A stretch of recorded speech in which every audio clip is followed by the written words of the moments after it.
Like, subscribe, and leave a comment. So here is my UFC male fighters, my top 10 UFC male fighters of 2024.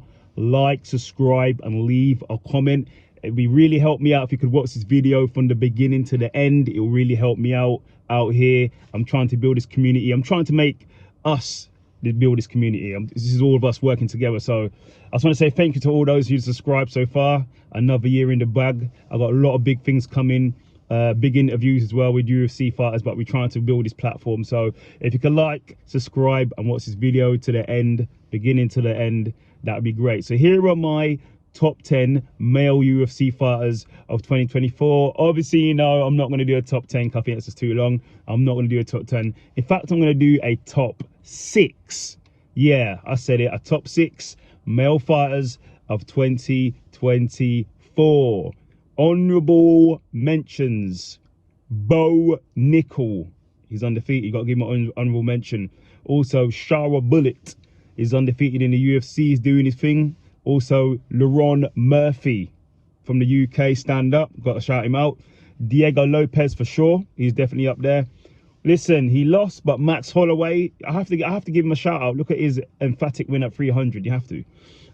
Also, Shavkat Rakhmonov, who just won, beat Ian Gary, so he's a number one contender. And last but not least, I gotta say, Hamzat Chimaev, he ran through Robert Whittaker. You have to give him an honorable mention. So on to my list. So number 6 is tied. I'm going to give it to Belal Muhammad. Obviously, he beat Leon Edwards at UFC 304 in Manchester. Yes, that did sting, but hey, the better man won on the night. You have to give it all respect to Belal. He's on a crazy fight win streak.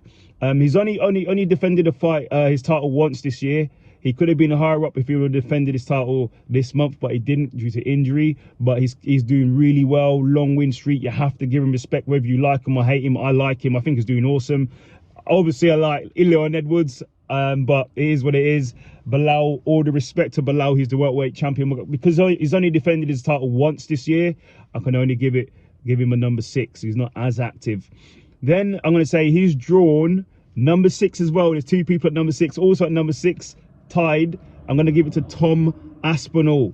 So I'm going to give him number 6 because as like Belal he's only defended the title once this year. He's only fought once at UFC 304. Not saying it's his fault. We know it's not his fault. He wants to be way more active, but it's not his fault. But I can only go on what we see. But he did beat Curtis Blades, who did have a previous win over him. Obviously TKO injury. But I'm going to give it to Tom Aspinall. Who would I be if I didn't put Tom Aspinall on my list? Yeah, he is on the list for sure. He's number 6. So number 6, Tom Aspinall and Belal Muhammad tied. Number 5, I'm going to give to Dricus du Plessis. Now, I'm going to give him number 5. It could have been higher. He did fight twice this year. Obviously, he had the win over Sean Strickland and he beat Israel Adesanya. Some say Israel went into that fight with injuries. It is what it is. He still got the victory. That win there, I have nothing to say about that. He won that fair and square. The reason why he's not higher on this list, and he's been more active, he's had 2 fights this year, is because his fight against Sean Strickland, it was hotly debated, it was controversial. Even Dana White said he thought Sean Strickland won that match. So I can't really, you have to be more decisive for me. You got to do more work, be a bit more decisive in your victory. Like it was over Israel Adesanya, that was decisive, he stopped the fight. But the one over Sean Strickland is not really what I'm looking for. I'm looking for more dominance. But he's my number 5 due to, obviously, he had 2 wins. He beat Israel, but it was hotly debated whether he beat Sean Strickland or not. So he's number 5. Number 4, I'm going to give to Morob Dili. Hopefully I said it right.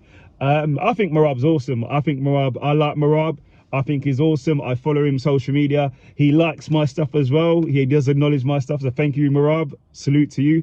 Yeah, he's only had 1 fight this year. I get it. But he beat Sugar Sean O'Malley. Sugar Sean O'Malley was on my pound for pound list last year. Yeah. So Sugar Sean O'Malley, I think is awesome as well. I like Sugar Sean O'Malley. He's one of the best fighters out there. And he beat Sugar Sean O'Malley. He also beat Henry Cejudo. He also beat... quite a few other Peter Yan. Exactly. He beat Jose Aldo. He's beaten a lot of people. He's beaten multiple former champions. He's beaten. And that win he had this year over Sugar Sean was the icing on the cake at the Sphere. Really big win there for Morob. Morob's doing big things. He's now going to be going on to face Umar at UFC 311. That's going to be a very, very interesting fight. But my number 4 male fighter of the year is Morob. Number 3 male fighter of the year, I had to wait for this pay-per-view 310 to be concluded, is Alexander Pantoja. So Pantoja is my number 3. Listen, he's beaten multiple people this year. He's beaten Urseg. He's beaten Rival. He just literally beat Kai Asakura. I think that's how I pronounce his name, from Japan. Finished him in the second round. Great. He's doing really good things. He's been an active champion, defended his title whenever. He's headlined 2 pay-per-views. You have to give him the props. His wrestling, his striking, everything. He mixes it all up. He's becoming the new standard of mixing up your mixed martial arts with striking, wrestling, and submission. He's the guy right now. He's doing awesome. For the flyweights, I mean, you should be happy he's here, because they were talking about getting rid of the flyweights at one point, but he's here maintaining it. Like I said, the flyweights are now headlining pay-per-views, so you have to give it to Pantoja. My only reason why he could have been higher, because he has been a bit more active than other fighters, but the only knock on him is the ranking in competition he's facing. Chris Urseg, when he fought Pantoja, is ranked number 10. So I know Pantoja's beat number, I think, 1 to 9. He's beating everybody, but it just is what it is. On paper, he fought number 10 in Brazil. We defended his targets number 10, and then Kai Asakura came in unranked. You have to look at it from a UFC's perspective. To me, he's unranked. He hasn't beat anyone in UFC to know where he ranks. So that's the only knock on I have on Pantoja. But Pantoja is my number 3. He's one of the best in the world. He's doing great things. He could be number 2 and number 1 next year, but he's my number 3. No fault of Pantoja. He's beating everybody. He's awesome. Number 2 on my rankings. Firstly, it's tied. It's number 2's tied. Firstly, I'm going to give it to Islam Makhachev. Now, Islam only fought once this year. I believe only fought once this year against Dustin Poirier. Obviously, he has religious beliefs. That comes first. He had to. That sort of hindered him fighting at 300. So it's all good. You know what I mean? Do what you need to do. But he fought Dustin Poirier in a really good fight. He didn't steamroll Dustin Poirier. That was a back and forth. I think Poirier won 1 round, or Islam won all of them, but it was close, and Islam was busted up. Okay, so it was a bit of a fight he had to do to dispatch of Dustin Poirier. But obviously Islam, they have him ranked number 1 pound for pound. He's the man. He beat Volk twice. He beat Charles Oliveira. He's beat Dan Hooker. He's beat some good guys. You know what I mean? He just beat Dustin Poirier to add to his legend. He's now drawing with the most title defenses at lightweight, which is 3. If he wins his next fight, which is going to be at UFC 311 against Arman Tazukian, if he does that, he becomes the most defenses in the lightweight division with 4. He would have broken history. And by the UFC standard, he's probably going to be crowned the greatest lightweight of all time. He had 4 defenses. Stipe had 3 defenses. He was the greatest heavyweight of all time. Aljamain Sterling actually had the most bantamweight defenses at 3, so he should be crowned as the greatest bantamweight of all time too. But Islam is my number 2. Also joined with Islam at number 2, I'm going to say, like it or hate it, I'm going to say Jon Bones Jones. Now, you'll say, oh, there's some contradictory here. You said he wasn't active. He wasn't active. Listen, it's a bit different when you're dealing with Jon Jones, the greatest fighter of all time. He has never lost. Really, he should be number 1, but I'm doing it year by year. What's active? Listen, he just beat, like, everyone on the list has done great things. Everyone's on the list has done great things. On the list so far, what I've said, there's only one person who has beaten a confirmed greatest of all time titled fighter, which is Jon Jones. He beat Stipe, who's considered the greatest of all time. So I have to put him up there on the list. I have to, whether he's been active or not. He's came back and he stopped him. He didn't just beat him in a close decision. He blew him out the water and stopped him, okay? A lot of people in the fight were saying, oh, Stipe looked old. He didn't look old. In the first round, he was on the bottom getting elbowed to the cranium. That's why he looked slow or whatever in the second and third, because he got dominated in the first. So don't give us that. So Jon Jones is my number 2 of the year for me personally, of top 10 MMA fighters. Jon Jones has never lost. I don't count the DQ because he was winning the fight.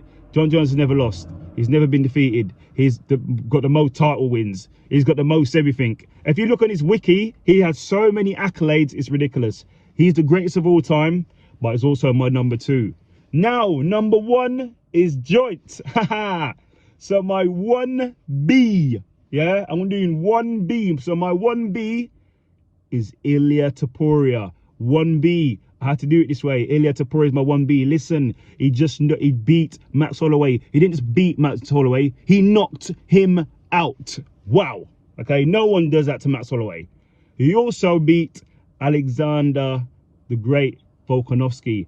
Nobody beats him at welterweight. Granted, he came off the head kick to Islam before that, but he still stopped him. That's that. You know what I mean?